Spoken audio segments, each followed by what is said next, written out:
All right, now we're going to move on to I just talked about the Baltimore Ravens. Cincinnati. Now we're going to move on to the Cincinnati Bengals, Joe. Take it away. That's right.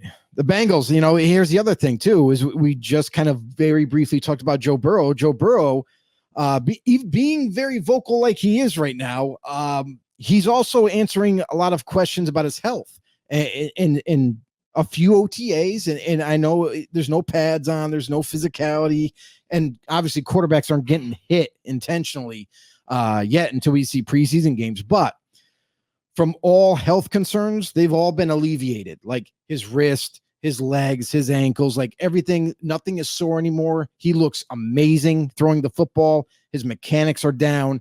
There's no hitch in his throw. Like I was kind of expecting, like maybe there might be a little bit of a hitch to where, okay, maybe he's not 100%, but he's close. Nah, no hitch at all. The guy is throwing lasers all over the football, all over the field, and dropping dimes. So I don't have any concerns health-wise for Joe Burrow, but I think everybody else out there agrees that Burrow, we're concerned like longevity, like can he stay healthy all year this year? Coming off of those injuries, that's going to be a big question for him to answer. And if he does, I got no issues with him being able to return back to his prowess. Like he's going to light it up in the NFL. When you have a wide receiver like Jamar Chase, it's kind of hard not to. And Joe Burrow is an excellent quarterback himself. So T. Higgins is going to be there. He signed his franchise tag, so he's locked in for at least one more year with Cincinnati, and he's going to continue that chemistry that he has with Burrow. But more than not, like we're interested also in guys like Trenton Irwin. These are younger guys that are now stepping up because now Tyler Boyd has moved on. Right. The Bengals let him move in free agency. He left, and now they're looking to utilize that investment in a lot of these younger wide receivers to step up. Trenton Irwin is one of them. Andre Iosivas is another. Rookie Jermaine Burton is a guy to keep an eye on, especially in training camp. He may carve out at least a role, maybe even potentially a starting role. And Charlie Jones, who's been there for a couple of years now, going into a second year. He's someone else to keep an eye on. Offensive line was a big question mark. Right. We all know that. We're all concerned, like, oh my God, Burrow got hurt. Like part of him staying healthy is you need some freaking better protection. So Orlando Brown Jr. is there at left tackle. They bring him in. And then in the interior, they have Ted Karras, old veteran center, who's going to lock it down in the middle. Alex Kappa coming over from Tampa last year. That locks in that right guard spot. And then what's interesting is the right tackle was a major concern coming into the offseason. They signed Trent Brown, who honestly, I've seen him play for the Patriots. I've seen him play with the Raiders and then back with the Patriots again.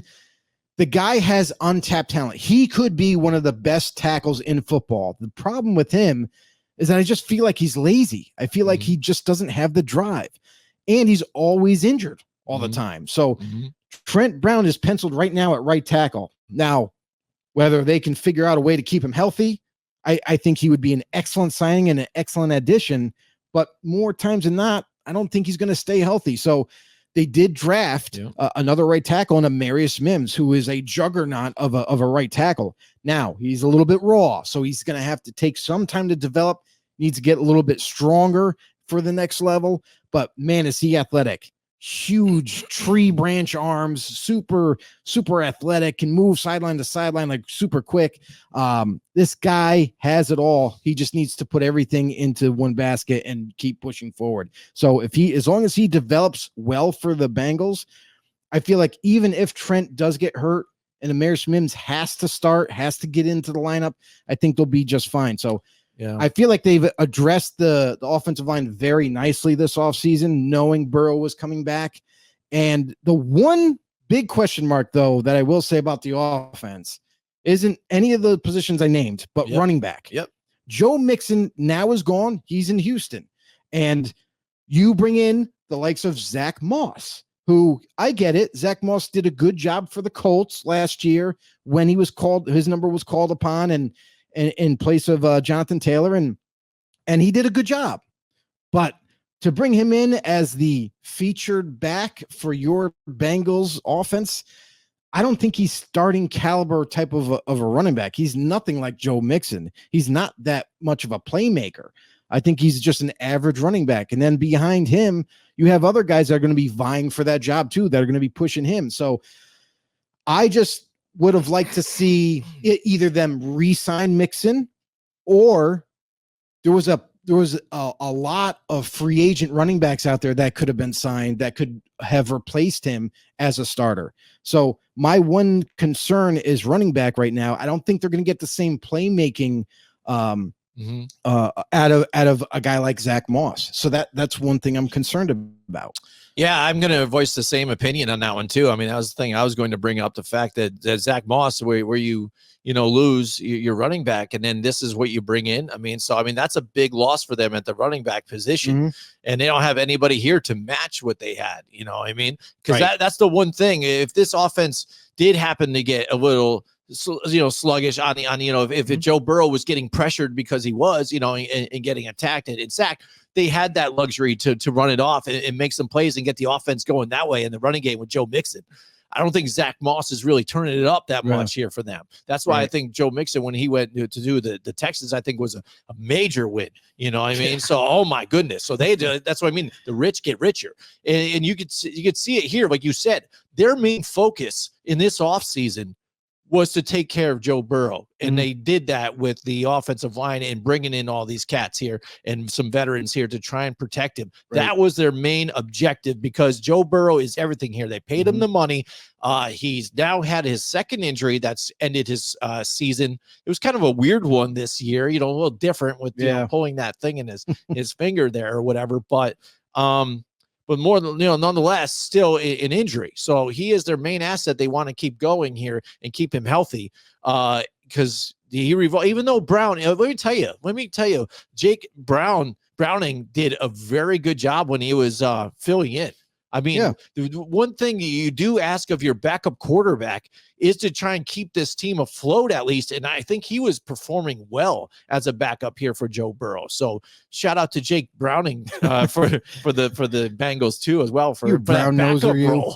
He was looking at it's like you see those little bit like a little stars every now and then. It was sort of like the Tommy DeVito was for the Giants, very shortly. Everybody was loving him, because he was winning or doing the way he was, And the same thing, Jake Browning, I think, was doing very well for them. But I agree with you here. In the running game, that is a major loss for this team.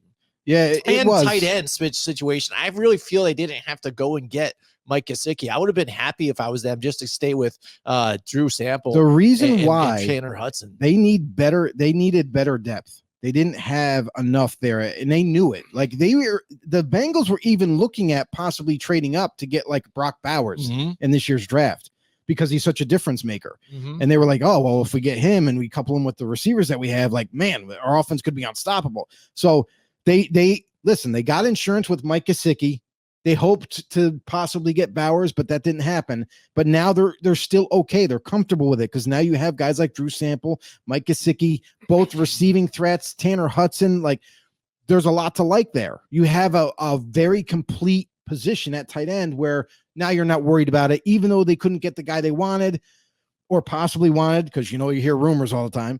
But they're okay. The offense is going to be a very good offense, and obviously, like, they have a huge hill to climb, because in this division it's probably the most physically dominated division in the league. Like, this is very tough to deal with when you're playing against these other teams.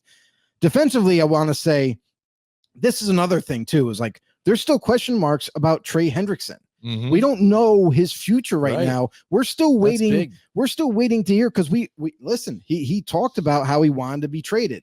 He wanted out of Cincinnati. If you weren't going to be willing to give me a new deal and extend me and give me more money, then I don't want to be here anymore. And he even threatened retirement too. Like, he's like, I want to play in Cincinnati, but if you guys don't want to play ball with me, then I could just retire now. I won't even play this season. I'll be done. And to make that kind of a statement, he really means it. Like, he's not joking around. So we've kind of tussled with the whole situation with the receiver, with T. Higgins Mm-hmm. and what he was looking for in terms of a deal, and they were working on it but couldn't get close. Now Trey's talking. Like, Trey wants to get paid. So my thing too is for the Cincinnati organization is now they need to think about, like, okay, do we just let T. Higgins walk now? Do we let him go and then utilize what money we're probably thinking about paying him and now slide it over to Trey and lock him in? So that's kind of like another big deal that people haven't been talking about as we get closer to training camp. That's still out there. We don't know if Trey's going to be on the roster, retirement, or get traded if the deal can't even come close. So that's got to be concerning for Bengals fans. It hasn't died yet, and people just stopped talking about it because it was news like 2 months ago. You know what I mean? Not anymore. Oh, so I know. Isn't it funny how that happens? Like, oh yeah, I forgot about that, right? That's got to be concerning. That has to be handled before we get to week 1. It just has to. Before the end of training camp, something has to happen, whether they give him, like, even if it's just this year, and say, hey, we're going to rework your contract. We're going to give you a little bit more dough this year, this season, and then we'll reconvene in the next offseason, just to kind of alleviate the pressure right now. So I hope that Cincinnati Bengals do that before we get close to week 1. But man, that's still something that's going on. Now, if they are able to lock in Trey with Sam Hubbard on the other side, those two guys are one heck of a duo. They definitely create pressure, definitely get after the quarterback, stop the run even. And when you got BJ Hill inside at D tackle, Sheldon Rankins now comes over from Houston. But here's the thing. I tend to think that second round draft pick, Kris Jenkins Jr., he's going to be someone that you need to worry about. This dude is going to push for this starting gig over Sheldon. I think he's more gifted than Sheldon Rankin. So I fully expect Kris Jenkins to push for that starting role and him carve out that starting spot. That to me is going to make this defensive line not only just, it already is tough, but if Kris Jenkins gets the playbook down and then starts to make that push in training camp, mark my words, he could very easily take that starting job, and that makes this defensive line even tougher to deal with. Yeah, Joe, hey, you took the words right out of my mouth, man. I love it. Kris Jenkins Jr., absolutely. I agree with you there. Going beyond the D-line, you look at the rest of the defense here. A lot of people were concerned, like, oh, well, what about safety and everything? Because they moved on from their longtime vet there. They did bring in Von Bell, who was formerly with the Bengals before. He's still going to be there. Geno Stone. Now, Geno Stone from Baltimore comes over as a free agent acquisition. I think this is a underrated signing. This dude is going to be an amazing starter for them. He showed flashes and highlights with Baltimore in his young career, young player who's going to continue to ascend. And then you look at their corners. DJ Turner II starting, Mike Hilton at nickel, and Cam Taylor-Britt, all very, very solid corners in this defensive lineup. I don't think you have anything to worry about in terms of their defense. Even their linebacking core is super solid. Logan Wilson, everybody knows him. And to pair him up with Jermaine Pratt is also another key cog there in this defense. So again, another team, Baltimore Ravens, very solid, hardly any weaknesses. The same thing could be said for the Cincinnati Bengals at this moment, where they've managed to do a great job with filling in holes with young talent and even some vets. Hey everybody, this is Big John from Grumblings Media, and I just want to say thank you for watching our content.